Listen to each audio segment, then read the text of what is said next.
ఇప్పుడు టీడీపీకి వైఎస్ఆర్సీపీకి టఫ్ ఫైట్ ఉందనేది ఒక ఫీవర్ లాగా క్రియేట్ చేశారు. అది తప్పించి వాస్తవానికి అయితే అలాంటి పరిస్థితులు ఏమీ లేవు. అండ్ ఇంకొకటి ఏంటంటే, ఇప్పుడు గడిచిన కాలంలో మొత్తం అక్కడి నుంచి ఇక్కడి వరకు వచ్చిన సందర్భంలో చూసారు, అసలు ప్రజలు ఎంతమంది వచ్చి వాళ్ళకి మద్దతు తెలుపుతున్నారు.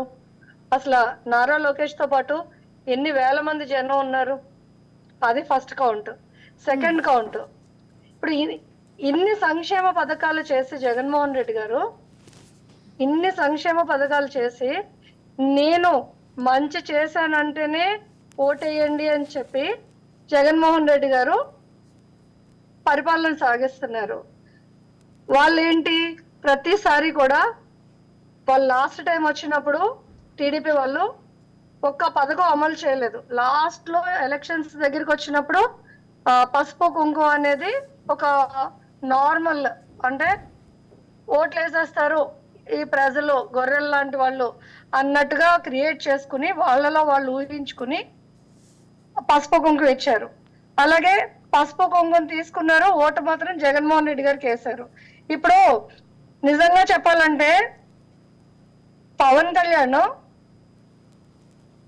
తెలంగాణలో మీటింగ్కి వెళ్ళినప్పుడు కొన్ని వేల మంది జనం వచ్చారు, కానీ ఆయనకు పడిన ఓట్ల శాతం ఎంత? 1200. సో దీన్ని బట్టి ఏం అర్థమవుతుంది?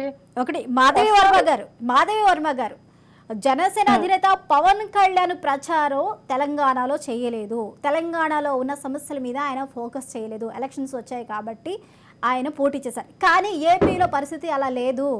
వరాహి యాత్ర ద్వారా తన ప్రజల్లోకి ఏ విధంగా వెళ్ళారు, ఎంత మమేకమయ్యారు, ఎంత స్పందన వచ్చిందనేది చూసాం మనం. తెలంగాణకి ఏపీకి జనసేనకి చాలా డిఫరెన్స్ కనిపిస్తుంది. ఆ జనసేన తెలంగాణలో ఏపీలో కొట్టొచ్చిన డిఫరెన్స్ అనేది మనకు కనిపిస్తుంది. ఏపీలో అప్పుడు కూడా క్లియర్ గా కనపడింది. 2019 ఎలక్షన్స్ టైంలో కూడా ఇదే పవన్ కళ్యాణ్ విడిగా పోటీ చేసినప్పుడు కూడా చాలా మంది జనం వేలాదిగా వచ్చారు. ఇసుకేస్తే వాళ్ళంత జనం వచ్చారు.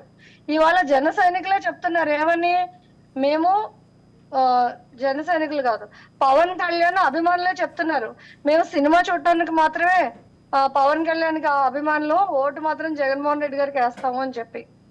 చాలా క్లారిటీ ఉంది కదా.